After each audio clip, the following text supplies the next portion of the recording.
السلام عليكم، عاملين ايه؟ وحشتوني.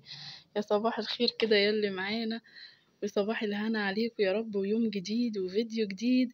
وببدأ يومي معاكم كده من أول يوم حقيقي كده معايا كامل، هتعيشوه معايا في الفيديو ده من أول كده كوباية الشاي لغاية الغدا إن شاء الله. تعالوا بقى كده نسمي بالرحمن ونبدأ يومنا النهاردة. ولايك وشير وما تنسونيش يا حبايب قلبي بتعليقاتكم الجميلة. وبشكر كل اللي اتفرجوا عليا في الفيديو اللي فات. وبقول لكم يا كده يا رب ايه يديمكم نعمة في حياتي كده ونكبر سوا. اول حاجة زي ما انتوا شفتوا كده عملنا بقى كوباية الشاي المتينة مع السندوتش بعد ما نزلت طبعا ابني المدرسة. والنهاردة كده قررت اعمل ايه، هعمل كفتة برز، طبعا حبايبنا المصريين اللي بيحبوها. آه، بتبقى سهلة وجميلة وبتسد كده في الشهر، بتساعد كده معايا في التلاجة يعني. جبت بقى، نزلت كده جبت الخضرة صبحة كده، الصبح بتبقى بدري بقى كده من حوالينا صبحة كده وجميلة. والخضرة كمان يا جماعة كان عليها مشاكل كتير الفترة اللي فاتت، يعني كانت غليت قوي. بس الحمد لله يعني سعرها بدأ يهدى، وخضرة الشتاء بقى لما بتطلع بيبقى الدنيا مظبوطة شوية. فجبتها كده وزي ما انتوا شايفين قطعتها. وقلت بقى اول حاجة اهم حاجة في الكفتة بتاعتنا الخضرة والتوابل والبهارات بتاعتنا، وهتشوفوا كده خطوة بخطوة هعملها ازاي. اول حاجة كده جبت الخضرة طبعا وقطعتها ونضفتها، بيبقى فيها كده ايه، حاجات كده صفرة كده لازم تتشال. وقطعتها بقى كده كزبرة وشبت، ما بحبش اجيب بقدونس عشان يبقى الكزبرة كده تديها ريحة احلى يعني، والشبت. وقطعتها بقى كده وحطيتها، وقلت بما اني انا رايحة السوق اضربها بالمرة آه في عند الراجل يعني اللي بتعامل معاه. وجبت كده بعد ما غسلتها طبعا جامد وصفيتها، هقطعها بقى. وكنت غاسلة الرز كده ومصفياه، الكيلو رز. يعني بالنسبة لمقادير الكفتة لأي حد جديد مش عارف يعملها، الكيلو رز هحط عليه كيلو من اللحمة مفرومة، وبصل بصلتين، وفصصت كده كام فص توم وقرنين فلفل كده. والبهارات بقى حطيت طبعا ملح وفلفل وكمون وكزبرة، اي بهارات عندك. وبقى زي ما بقول لكم بقى كده اي بهارات بقى عندك اتوصي بقى شويه كده بالبهارات عشان تطلع بقى ايه الطعم والريحه، وانتي بتحمريها كده تبقى تحفه. وحطيت بقى كله في العلبه بتاعتي. حطيت كله في العلبة بتاعتي كده، وهغطي بقى، بحب اخد في العلبة يعني عشان بتبقى محكمة كده، ما اضمن بقى وانا ماشية في الطريق ان مفيش حاجة تقع مني. وبس كده بقى هروح، هتشوفوا معايا بقى هروح اعملها، بس معرفتش اصور لكم وانا هناك، فصورت لكم كده ايه بقى وانا نازلة كده الصبح بقى والجو الجميل بتاعنا ده. احنا هنا بقى كده في الشارع بتاعنا يعني، وفي طريقي يعني للطريق، الطريق مش بعيد عننا يعني، هتبصوا دلوقتي هتشوفوا الطريق قريب مني. وبنزل بقى ايه السوق بتاعنا القناطر بقى، ويعني الهوا بقى الحلو كده الناس اللي بتحب بقى القناطر الخيرية كده يجوا عندنا في الربيع طبعا، وفي المناسبات بتبقى القناطر دي ايه موت ما اقولكوش. وهي بصراحة الجو فيها حلو قوي و... والحمد لله يعني. انا بحب القناطر جدا، بحب كمان حتى لو انا في وسط البلد او كده بحب ارجع تاني اشم الهوا بتاعنا الجميل. بص بقى لما رجعت كده حطيتها في الفريزر بقى شويه، وضربت قلت للراجل بقى يعملها لي ضربتين بس عشان ما تبقاش ناعمه منك قوي. وحبيت بقى اقسمها اكياس، في ناس بتحب تحمرها وتشيلها كده متحمره. انا كنت عامله فيديو معاكم اول ما فتحت القناه خالص عن الكفته، كان اول فيديو، ارجعوا كده يا حبايبي وشوفوه. هتلاقوني عامله فيه الكفته، وجايبه لكم كمان حكايه الكفته واصل الكفته كمان معانا، يعني ازاي دخلت، يعني ازاي اهل مصر اتعلموها يعني.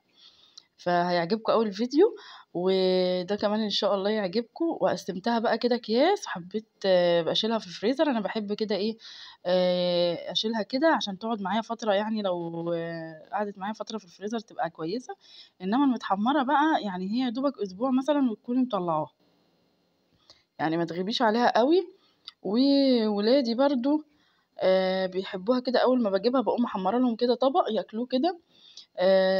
بيحبوها قوي قوي محمره زي كلنا يعني، كلنا كنا نسرقها من ورا ايه امهاتنا كده. بصوا بقى الاتنين كيلو يعتبر عملوا لي 6 اكياس محترمين. حلوين. وكمان بصوا الحته اللي في العلبه دي بقى هي اللي هحمرها، وكنت كمان مطلعه لحمه مفرومه عشان هعمل معاكم نوع كفته تاني، اكله سريعه كده يوم ما تكوني راجعه تعبانه من السوق. انا بحب ارجع يوم السوق ده عفوا يا جماعه، يوم السوق ده بحب ارجع اعمل يا سمك يا اي حاجه سريعه. فهنا بقى جوزي كان اجازه وحب كده يساعدني، وانتوا عارفين زي ما قلت لكم قبل كده هو شيف فبيحب بقى يخش، ما يقعدش ساكت كده يوم الاجازه، ويحب يخش يساعدني، ربنا يخليه ليا يا رب كده، ودايما حاسس بيا وبيساعدني دايما وربنا يخليه ليا يا رب. عملنا بقى، هو ده قال لي سيبي الكفته دي عليا، وعقبال ما انا احمر الكفته اللي هي التانية برز. كانوا عمالين بقى جعانين ويقولوا خلصي يا ماما مش عارف ايه. قلت له هعمل لهم بقى يا عبد الله كده ايه حاجه سريعه انتوا كده، وانت كمان واقف معايا تاكلها. هما بقى رغم ان كنا فطرانين متاخر يعني بعد الظهر، بس هما الاطفال زي ما انتوا عارفين بيجوعوا بسرعه، وابني كمان دروس بقى ومدرسه. الله يعيننا يا رب كلنا ويعين امهاتنا ويعين كل ام على بيتها. والله الفتره دي بتبقى بجد يعني صعبه وسهله كده مع بعض، يعني ربنا يعيننا كلنا، من يجوا من المدرسة للدروس لمذاكرتهم لشغل البيت. بصوا يعني الله يعين كل ست بيت والله وأم، حتى لو فاتحة بيت برضو ما عندهاش أولاد يعني، وربنا يرزق كل واحد برضو بيبقى عندها شغل بيتها وكده، فربنا يعيننا كده جميعا. نزلت بقى كده بالكفتة بعد ما الزيت بقى روقته كده وصفيته كده وظبطته. كنت مصبعه كده الكفته، بتدهني بقى ايدك زيت كده وتبتدي تصبعيها صوابع كده كلها شكل بعضها، يعني تكون كده كلها زي بعض في سوا بعض كده، يعني تحاولي على قد ما تقدري. وكنت في نفس الوقت بسلق هنا بقى شويه مكرونه، قلت اعمل شويه مكرونه اسباجيتي بقى جنب الكفته المفرومه اللي انتوا شفتوها. كورتها اللي هي الكور دي، قلت يعني كفتة داوود كده بس مش هحطها في صلصة، هنعملها كده بطريقة حلوة هتشوفوها معانا برضو. نص كيلو لحمة حطينا عليه تتبيلة بقى بصل وفص ثوم وملح وفلفل. هو جوزي بصراحة عملها وانا كنت مشغولة معرفتش اصور لكم التتبيلة، بس قلت هقولها لكم قلت هقولها لكم في الفيديو. بصل وثوم في الكبة، كله كان في الكبة يا جماعة.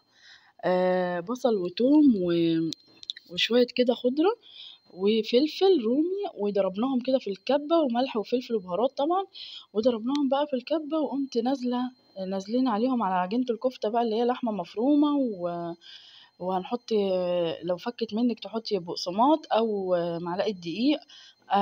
وعشان كمان ما تكشش مني حطينا معلقة صغيرة كده حاجة بسيطة كده مسحة بيكنج باودر او كربوناتو حسب اللي عندك يعني، وتكوني بقى احلى كفتة. وهنا خلاص بقى كانت الكفتة بتاعتنا بعد ما هي اتشوحت كده على النار زيت وزبدة، وتقومي نازلة بقى بالكور الكفتة كده